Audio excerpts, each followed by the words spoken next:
Hello mga boss. So, good morning mga boss. At ito lang ang nahuli natin. At meron naman tayong isdang yung mga pula ganito. Hindi ko na kunan ng video kasi binili agad. So, ito lang ang natira. So, yan. Ito lang natira mga boss, oh. Pang-ulam na mga boss. So, sobrang pa rin. Liwanag ang buwan. So yan, meron naman tayong pangulam. Hindi naman zero tayo.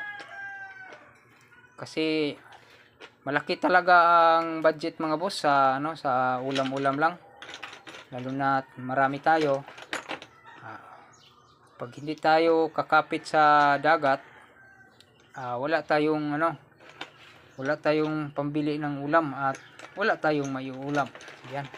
So ito, libre na. Tiisin lang natin ang lamig ng dagat at talagang makakaulam tayo. So ayan, meron tayong yung tawag na bungkawil, sa iba manok. Manok ang tawag sa iba. So sa inyong lugar, anong tawag po nito? Comment lang po kayo. So yan, so salamat sa Diyos at nakakaulam tayo at may pa rin tayo, may naibinta naman tayo. So, thank you very much mga boss. So, yan po ang video for today. Thank you very much.